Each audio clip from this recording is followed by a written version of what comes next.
तास 39वा. 39. ओके.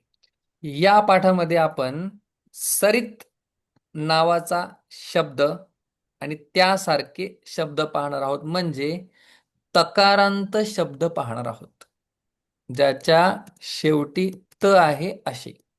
मग सरित या शब्दाचा अर्थ होतो नदी.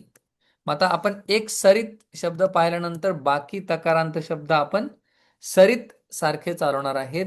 सरित हा काय आहे? तकारांत आहे आणि स्त्रीलिंग शब्द आहे. भगवान शब्द आतापर्यंत जेवढे आपण सगळे व्यंजनांत शब्द म्हणजे ज्यांच्या शेवटी व्यंजन आहे असे शब्द पाहिलेत, ते अगदी सोपेच जर तुम्ही लक्ष दिलं असेल तर. बघा, जसा आपण सुरुवातीपासून भगवत शब्द त्या शब्दाप्रमाणेच आपण सगळे शब्द चालवतोय. बघा, भगवता सरितचं काय झालं? सरिता. सरिता म्हणजे नदीच्या द्वारे, नदीकडून. भगवते सरित, सरिते. भगवतः सरितः, भगवतः सरितः. भगवती म्हणजे हा भगवान शब्द पाठ करणं किती महत्वाचं आहे. एक व्यंजनांत शब्द पाठ केला की जवळजवळ सगळे व्यंजनांत शब्द तशाच प्रकारे चालतात. भगवता, भगवते. बाकी आपल्याला लक्षात ठेवायचं, या त चा द का झाला हे तुम्हाला माहिती. कठोर व्यंजनाच्या पुढे भ्याम मधला भ मृदू व्यंजन आला तर कठोर काय बनतो? मृदू बनतो. मृदू बनतो. मृदू बनतो म्हणजे त्याच्याच वर्गातील तिसरं अक्षर बनतो. मग त पहिलं, थ दुसरं, द तिसरं, म्हणून झालं सरित भ्याम. सरित बिही त्या त च द झालेलं आहे. किती सोपं आहे. मग आता एकदा सरित शब्द आपण वाचून घेऊया. सरित, सरितौ, सरितः, सरितम, सरितौ, सरितम, सरितौ, सरितः, सरिता, सरिद्भ्याम, सरिद्भिः, सरिते, सरिद्भ्याम, सरिद्भ्यः, सरितः, सरिद्भ्याम, सरिद्भ्यः, सरितः, सरितोः, सरितां, सरिति, सरितोः, सरित्सु. हे सरित, हे सरितौ, हे सरितः. सोपं. नदी. मग आता इथं सरित वहती, नदी वाहते.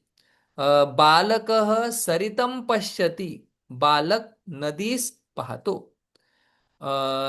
मुनिः सरितासह वहती, अ, सरितासह गच्छति, मुनी नदी सोबत चालतो, जातो. सरिते, अ, अहम सरिते अर्घ्यम ददामी, मी नदीला अर्घ्य देतो म्हणजे पाणी सोडतो नदीला. हा.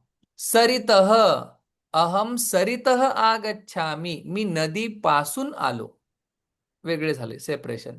सरितः, सरितः, सरितः जलम उत्तमम अस्ति, नदीचं पाणी सुंदर आहे, शुद्धम अस्ति, निर्मलम अस्ति. सरिती, सरिती नदीमध्ये सरिती मीनः किंवा मीनाः सन्ति. सरिती मीनाः सन्ति. हे सरित, अगं नदी, प्रसन्नं भवतु, प्रसन्न हो, प्रसन्ना भवतु. हे सरित. ओके. प्रसीदतु किंवा कृपा कर, हे सरित प्रसीदतु, प्रसीदतु. एकदा पुन्हा वाचतो. सरित, सरितौ, सरितः, सरितं, सरितौ, सरितः, सरिता, सरिद्भ्यां, सरिद्भिः, सरिते, सरिद्भ्यां, सरिद्भ्यः, सरितः, सरिद्भ्यां, सरिद्भ्यः, सरितः, सरितोः, सरितां, सरिती, सरितोः, सरत्सु, सरित्सु. हे सरित, हे सरितौ, हे सरितः. मग जर आपल्याला एकदा एक तकारांत शब्द समजला तर मग हा योषित शब्द आपल्याला येईल का? नक्कीच. योषित, योषितौ, योषितः. आता मी फक्त एक वचनात बोलतो. योषितम, योषिता, योषिते, योषितः, योषितः, योषिती, हे योषित. म्हणजे स्त्री, स्त्रीला, स्त्रीद्वारे, स्त्रीकडून, स्त्रीसाठी, स्त्रीपासून, स्त्रीचा, स्त्रीमध्ये. ओके, योषित शब्द उपनिषदातील, वेदातील आहे. बरं, ठीक आहे. योषित म्हणजे स्त्री. तडित, तडित, तडित म्हणजे काय? वीज. मग आता आपल्याला तडित शब्द कसा चालवायचा आहे? सरित सारखा. तडित, तडित, तडितौ, तडितः, तडितम, तडितौ, तडितः, तडिता, तडितभ्याम, तडितभिः, तडिते, तडितभ्याम, तडितभ्यः, तडितः, तडितभ्याम, तडितभ्यः, तडितः, तडितो, तडिताम, तडिती, तडितो, तडित्सु. हे तडित, हे तडितौ, हे तडितः. वीज. अजून एक शब्द आपल्या पुढे आहे विद्युत. विद्युत म्हणजे सुद्धा काय अर्थ होतो त्याचा? वीज. विद्युत, विद्युत, विद्युतौ, विद्युतः, विद्युतं, विद्युतौ, विद्युतः, विद्युता, विद्युते, विद्युतः, विद्युतः, विद्युती, हे विद्युत. अशा प्रकारे विद्युत शब्द, तकारांत शब्द या ठिकाणी संपलेले आहेत. आता आपल्याला बघायचे आहेत बॉडी पार्ट्स. सोपे सोपे, पटापट पटापट आपण बघायचं. दंतः एकच असेल तर दंतः, अनेक असतील तर दंताः, दात. ओष्ठ्य, ओष्ठ्यः म्हणजे ओठ. नंतर अधरः, अधरः म्हणजे खालचे होठ.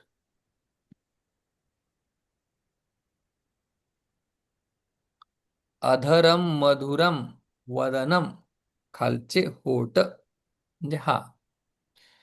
स्कंधः, कांदे. खांदा. एकच, खांदा. कंठः, कंठः गळा, कंठच ना. गळा. गळा. आपण कंठ म्हणतो त्याला. स्तन, स्तनः म्हणजे स्तनच.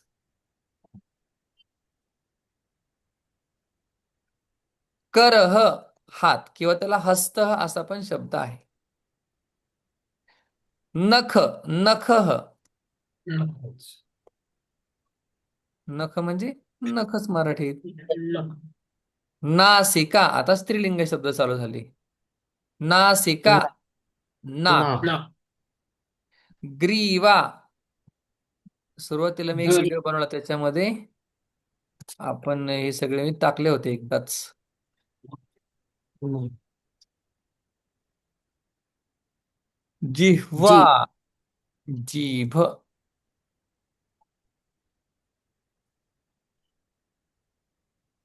जीभ. जीभ. नंतर नाभिः, बेंबी, बेंबी. मराठी. बुद्धी, स्त्रीलिंग शब्द सगळे. बुद्धी, बुद्धी. बुद्धीच. बुध. मुष्टिः म्हणजे मूठ, मुठ. Fist, fist. मुठ. हम्म. बाहुः बाहू. म्हणजे दंड. खरं तर हात, हात, हात. पूर्ण हात, पूर्ण हात. बाहू. दंड पण चालेल. शीर्षम, शीर. डोकं. शिर किंवा डोकं. डोकं.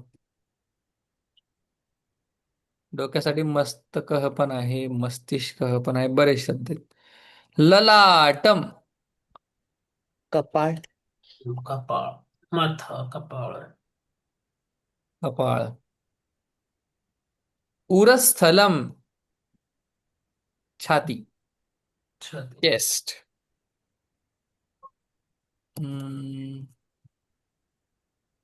हृदयम, वाह, हृदयम, हृदय. हृदय. उदरम, पोट. पोट. अंगम,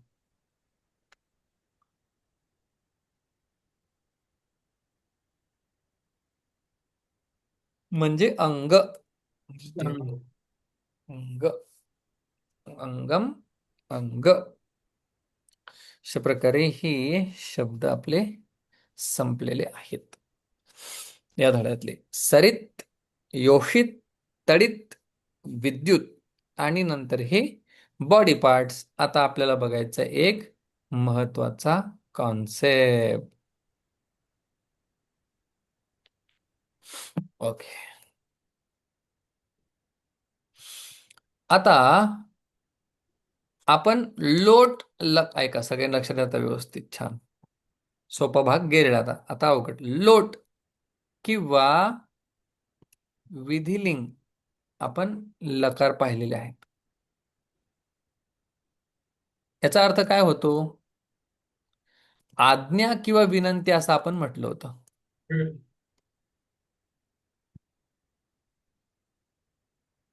किंवा आपण त्याला असं एक पाहिजे अर्थामध्ये, है की नाही? हम्म. हो. म्हणजे गावाला गेलं पाहिजे, संस्कृत वाचलं पाहिजे, अभ्यास केला पाहिजे, असं सगळं पाहिजे पाहिजे. म्हणजे हे सुद्धा काय आज्ञा किंवा एक आज्ञा विनंती दोन्ही पण आहे. पाहिजे. दोन्ही पण. ठीक आहे.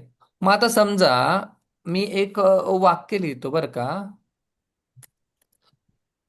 अ, त्वम ग्रामम गच्छ किंवा रक्ष. तू गावाचं रक्षण कर. अगदी रक्षण. सोपं. तू गावाचं रक्षण कर. मग आता याच वाक्याला जर मला कर्मणी प्रयोगात म्हणायचं असेल तर कसं म्हणणार? बघा. त्वम ग्रामम रक्ष. ठीक आहे. थोडंसं अवघड झालेलं आहे पण ठीक आहे. तू गावाचं रक्षण कर किंवा तू गावाचं रक्षण केलं पाहिजे. मराठीत लिहितो एकदा. तू गावाचं रक्षण केलं पाहिजे. अगदी सोपं. इथपर्यंत तर काहीच डाऊट नाही. ओके. हेच मला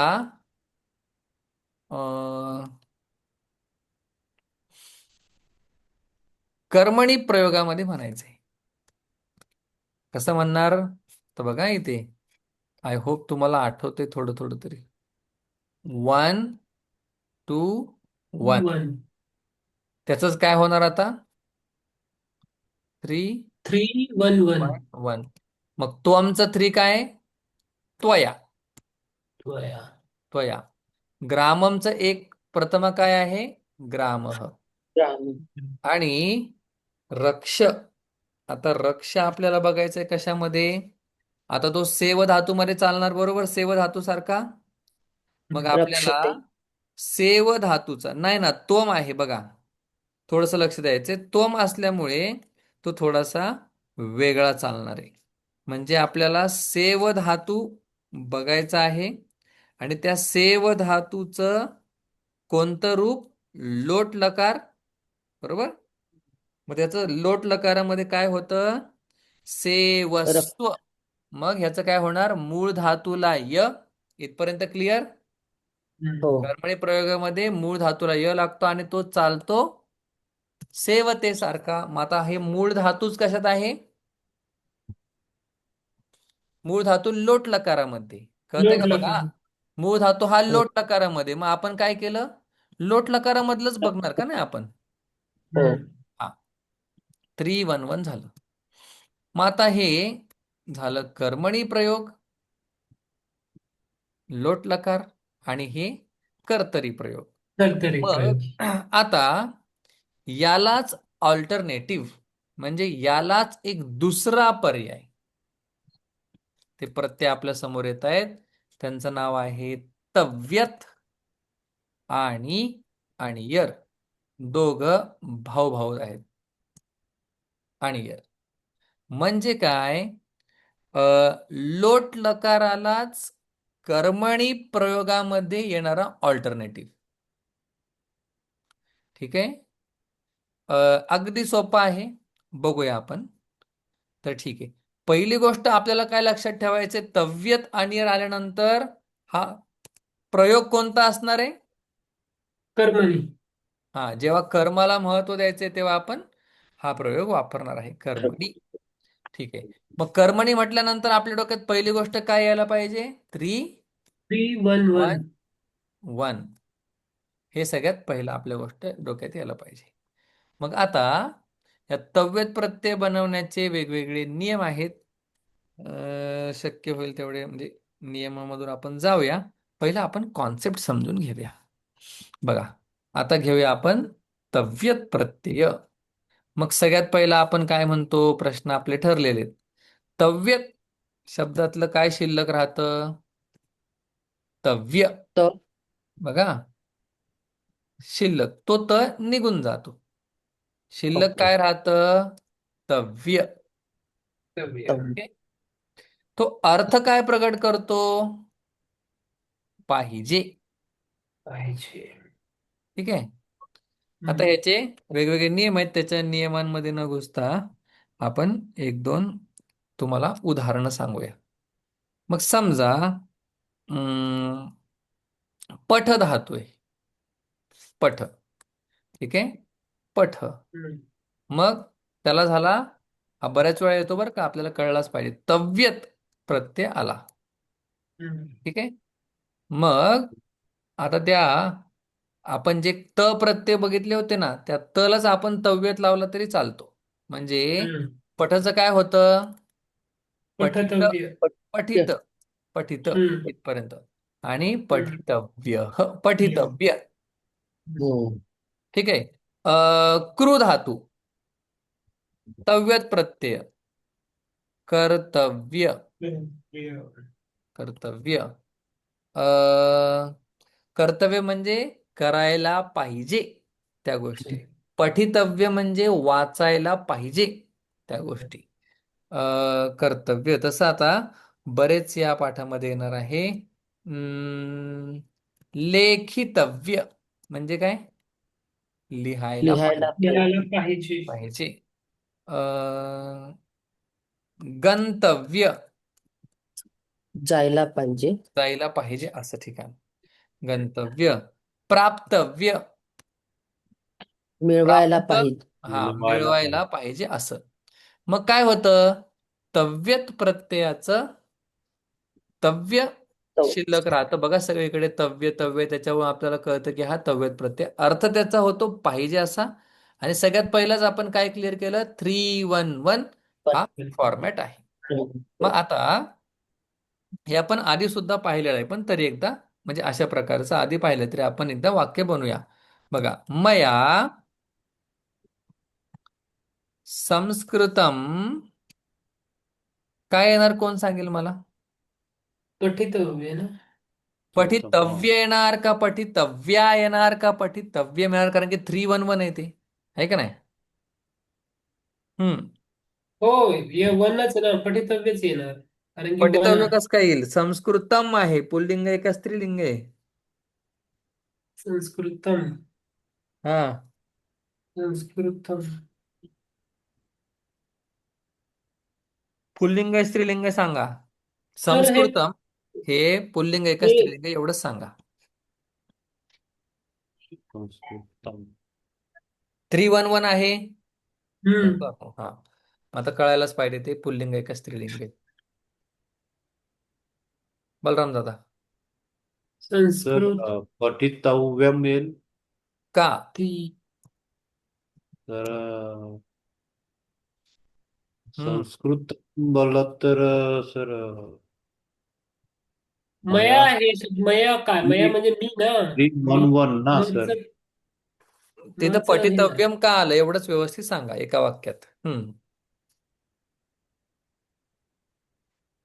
अजून कळेल बघा आता. काम 3-1-1 केले तुमच्या पाहिजे. लक्षातच नाही आलेले म्हणजे अजून. त्वया गीता. आता काय येईल? आ गीताचं पठी ते काय आहे ते पठितव्या. की बरोबर. पठितव्य हा म्हणजे गीताचं जे रूप आहे तेच म्हणजे जो हे पुल्लिंगामध्ये आहे पुल्लिंग बरोबर पुल्लिंग हा असेल हा तर पुल्लिंग. ते आता हा संस्कृतम कसं आहे? नपुंसकलिंग आहे. नपुंसकलिंग. हा, तेन श्लोकः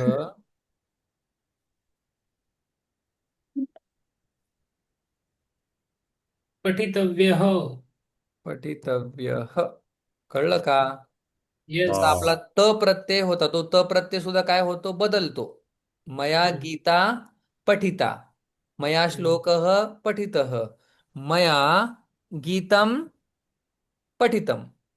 है ना? तसं हा तव्यत प्रत्यय सुद्धा काय? तव्यत आणि यर त, हे सगळे काय एकाच भावबंदकीतलेत ते. तव्यत आणियर आणि त.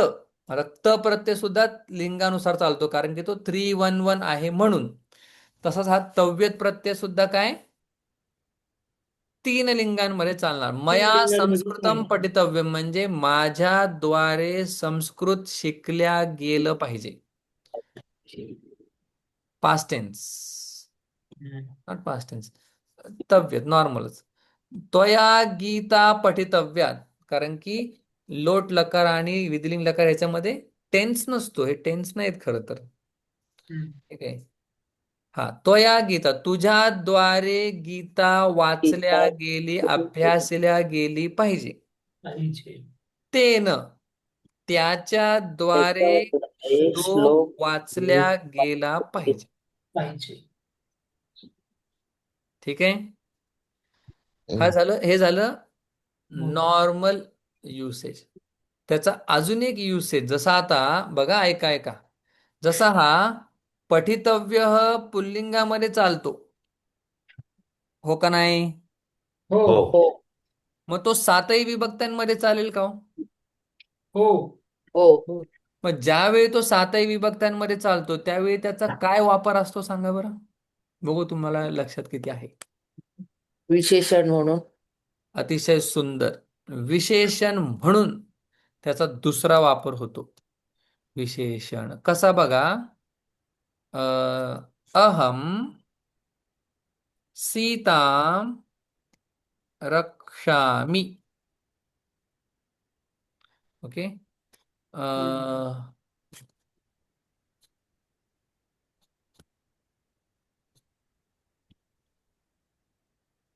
याचं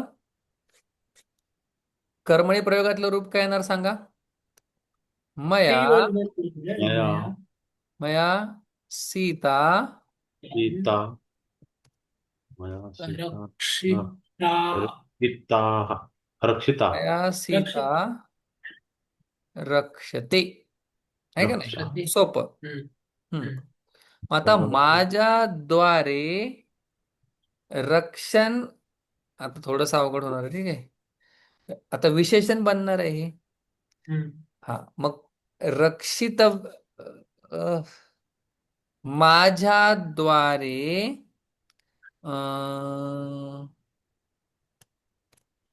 कोणती सीता घ्यायची आता? रक्षिता. रक्षण करायला पाहिजे असलेली सीता रक्षिल्या जाते, रक्षिल्या गेली पाहिजे. ऐका, माझ्याद्वारे, मया, इतकं तरी क्लिअर आहे? हो हा, मया. आता सीतेला आपल्याला विशेषण लावायचे. ठीक आहे. रक्षिता. नाही ना, तव्यत प्रत्यय चाललाय का नाही? हो. मग तव्यत प्रत्ययाचं विशेषण झालं पाहिजे, कारण की नॉर्मल अर्थ तर आपण पाहिला, मया संस्कृतम पठितव्य, माझ्याद्वारे संस्कृत शिकल्या गेलं पाहिजे. आता माझ्याद्वारे रक्षण करायला पाहिजे असलेली सीता, बघा, रक्षितव्या नाही कळलं तर परत सांगता, महत्वाचं आहे. मया रक्षितव्या सीता रक्षते, माझ्याद्वारे रक्षण करायला पाहिजे असलेली सीता रक्षिल्या जाते. म्हणजे जिचं रक्षण करायचंय तिचंच रक्षण केलं जातं माझ्याद्वारे. म्हणजे रक्षण करण्यास योग्य असणारे असं म्हटलं तरी चालेल. कर्तव्य, कर्म करण्यास योग्य असलेलं. लेखितव्य, लिहिण्यास योग्य असलेलं असं म्हणू शकताय. मया रक्षितव्या सीता रक्षते. कळालंय काही? हो हो. सर. हम्म. बघा अजून एक वाक्य सांगतो एकदम क्लिअर. मया कर्तव कर्तव्यम कार्यम क्रियते. काय अर्थ होईल सांगा? मला जे अच्छा. का- कर्तव्य करणारं जे कार्य आहे ते करायचंच आहे नाही. असं. म्हणजे माझ्याद्वारे, द्वारे बघा बघा बघा, कार्य करणे हे माझ्याद्वारे कर्तव्य आहे. करायला पाहिजे असलेलं कार्य कार्य केलं जातं. केलं. है ना, इथे लिहितो एकदा. माझ्याद्वारे करायला करायला पाहिजे. योग्य असलेलं, पाहिजे असलेलं कार्य कार्य केलं जातं. झालं का विशेषण सुद्धा त्याचा युसेज झाला. हो. मग आपण काय म्हणू शकतो इथे, की हा जो तव्यत प्रत्यय आहे तो पुल्लिंगामध्ये कसा चालणार? राम सारखं, हा, पुढे सांगा. स्त्रीलिंगामध्ये कसं चालणार? सीता सारखं, तर अरे काय करतोय यो. स्त्रीलिंग शब्द कसा चालणार? सीतावत. सीतावत. सीता. सीतावत. आणि व नपुंसकलिंग वनम सारखं, वनवत. बरोबर. वनवत. पण हम्म. हो. 311 आहे हे आपल्याला लक्षात ठेवायचंय. माझ्याद्वारे संस्कृत शिकल्या गेलं पाहिजे. तुझ्याद्वारे गीता वाचल्या गेली पाहिजे. ठीक आहे. पण इथे पुढे विशेषणामध्ये थोडंसं आपण अजून डीपर जातोय, की रक्षण करायला पाहिजे असलेली सीता माझ्याद्वारे रक्षिल्या जाते. अगदी क्लिअर आहे हे. मग त्यांनी 138व्या नियमामध्ये हेच सांगितलेलं आहे. चाहिए अर्थ में तव्यत और अनियर प्रत्यय होते हे. म्हणजे पाहिजे या अर्थामध्ये काय तव्यत आणि अनियर होतात. आपण त्याला सोपं केलं, म्हटलं लोट लकार आणि विधिलिंग लकार ह्यांना काय हे ऑप्शन आहेत. ठीक आहे. इथपर्यंत काय आलं? हो हम्म. सर. हो सर. आता हा, जर जर भावे प्रयोग असेल तर हा भावे प्रयोग म्हणजे काय, एकदा पुन्हा लक्षात घ्या. किती वेळा सांगितलं तरी हे नित्य नूतन विषय आहेत बरं का. भावे प्रयोग म्हणजे कर्मणीच, पण त्याच्यामध्ये कर्म नसतं म्हणून त्याला भावे म्हणतात. काही धातू असे आहेत जे अकर्मक आहेत. काही धातू अकर्मक आहेत. मग त्या अकर्मक धातूंचा कधी कर्मणी प्रयोग होणारच नाही का? होणार. सर्व अकर्मक धातूंचा कर्मणी प्रयोग होऊ शकतो. फरक एवढा आहे की काय, त्याच्यामध्ये आपण भावे असं त्याला नाव दिलेलं आहे. कर्म नसतं त्याच्यामध्ये. मग ज्यावेळी कर्म नसतं त्यावेळी काय करतो आपण? तृतीय पुरुष. कर्त्याची तृतीया. ते तर झालंच, पण आपण हे ठरवणार कसं काय? पठितव्य लिहायचं का पठितव्यम लिहायचं? कारण की कर्मच नाहीये.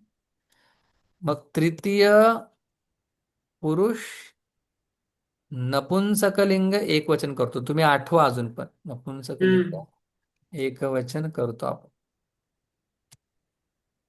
प्रथम उदाहरण पुरुषाचे. सांगितल्यानंतर. हा, पुरुष.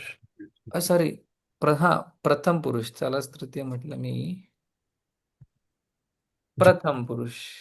प्रथम पुरुषाचं नपुंसकलिंग एक वचन आपण करतो. हेच त्यांनी 138व्या नंबरच्या नियमातल्या पहिल्या क्रमांकात दिलेलं आहे.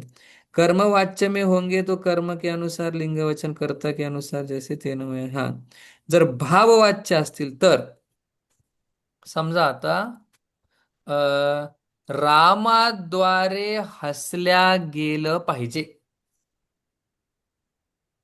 बघा, सोपं वाक्य लिहितो. हसतु. रामाने राम राम हसला पाहिजे. बरोबर. हम्म. हा. मग आता रामेण हस्यते. बरोबर. हो. आता मी हे बोलतो. रामेण हसितव्यम.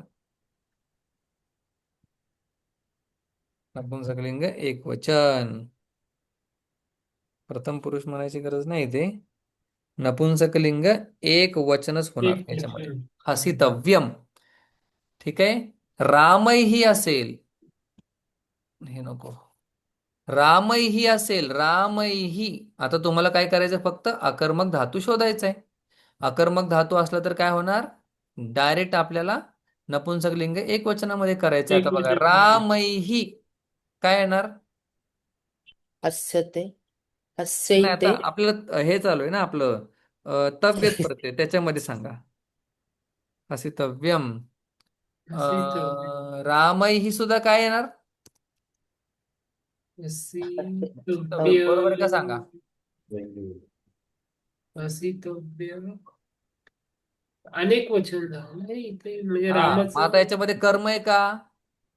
नाहीये. हा, कर्म नाही म्हणून त्याला काय म्हणतोय आपण, भावी भावी प्रयोग. प्रयोग. आणि भावी प्रयोग असल्यानंतर मग कुठला तव्यत प्रत्यय लिहायचा, कारण की कर्म बघून आपण आतापर्यंत तव्यत प्रत्यय लिहित होतो.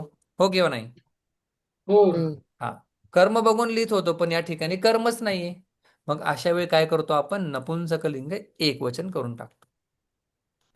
मग हे एक असू द्या नाहीतर दोन असू द्या. काय म्हटलंय नाही आपण असं. इथे, नपुंसकलिंग एक वचन करतो. मग तिथं करता जरी तृतीय विभक्ती बहुवचनात असला तरी प्रत्यय कसा येणार आहे, एक वचन. एक नपुंसक लिंग एक वचनीच वचनामध्येच येणार येणार आहे. आहे. ठीक आहे. हम्म. दिस मच. नाही, सोपं आहे तसं. हा, भावी प्रयोग सोपा आहे. हम्म. पण मग आपल्याला हे कळले पाहिजेत त्याची रूप, की हे रूप. अकर्मक अकर्मक धातू आहेत. मग अकर्मक धातू तुम्हाला एक पान नंबर मी मागे सांगितलेलं आहे, की हे काय आहेत, अकर्मक धातू आहेत. जिथे कर्म शक्यच नाही त्यांना अकर्मक म्हणतात. असं नाहीये की कर्म वापरलं नाही म्हणून अकर्मक आहे. अहम गच्छामी, मग आता गच्छामी अकर्मक आहे का, नाहीये. पुन्हा हा पॉइंट वेळोवेळा मी क्लिअर केलेला आहे. हम्म. अहम गच्छामी हा काय अकर्मक धातू नाही. तुम्ही म्हणाल अकर्मक धातू कर्म नाहीये म्हणजे अकर्मकच आहे. आम्ही असं नाही म्हणत आहे कर्म नाही, आम्ही असं म्हणतोय कर्म शक्यच होत नाही. शक्यच होत नाही. जसं मया भवते स्थातव्यम.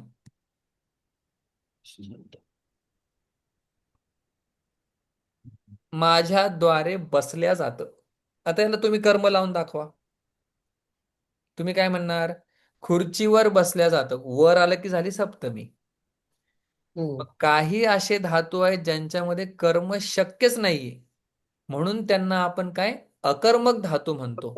आणि हे अकर्मक धातू ज्यावेळी एखाद्या प्रयोगामध्ये म्हणजे वापरले जातात, त्यावेळी त्याला आपण भावे प्रयोग असं नाव देतो.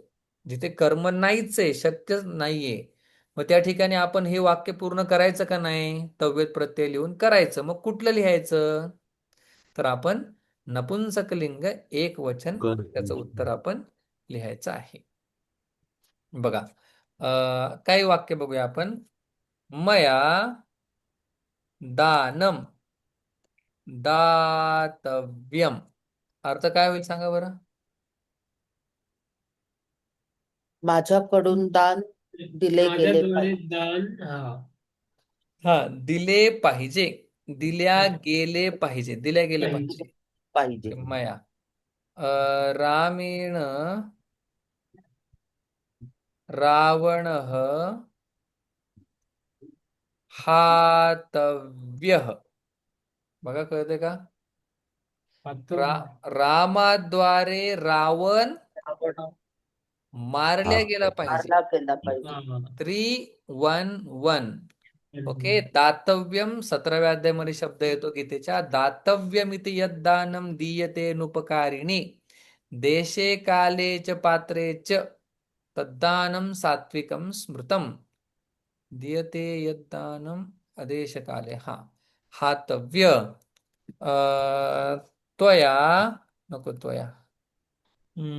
एवढं ठीक आहे. मया दानं दातव्यम मया त्वया जलम पातव्यम. तुझ्याद्वारे पाणी तुझ्या पिलं माझ्याद्वारे पाणी पिल्या गेलं पाहिजे किंवा पिलं पाहिजे. माझ्याद्वारे पाणी त्वया आहे पिल्या ना सर? गेलं पाहिजे. हा या म्हणजे त्याच्याद्वारे असं त्वया आहे हो, ना? त्याच्याद्वारे त्वया त्याच्याद्वारे पाणी पिल्या गेलं पाहिजे. अशा प्रकारे हा तव्यत प्रत्ययांचे त्यांनी एक साथ जेवढे काय तुम्हाला प्रत्यय लागणार आहेत ते डायरेक्ट जेवढे काही धातू आहेत त्या धातूंचे काय त्यांनी डायरेक्ट प्रत्यय दिलेले आहेत. त्यांचा थोडक्यात सांगायचा भाव असा आहे की तुम्ही आधी जे सरळ उपाय ते सांगतात. तुम्ही जे तुमुंत प्रत्यय केले होते ना मागे, हम्म. इथे लिहितो चला. रूप बनवायचा सरळ उपाय. सरळ आहे का अवघड आहे आता आपल्याला वाचल्यानंतरच कळेल की तुमुंत प्रत्ययाच्या ठिकाणी तुमुन किंवा तुम म्हणूया. तुम प्रत्ययाच्या ठिकाणी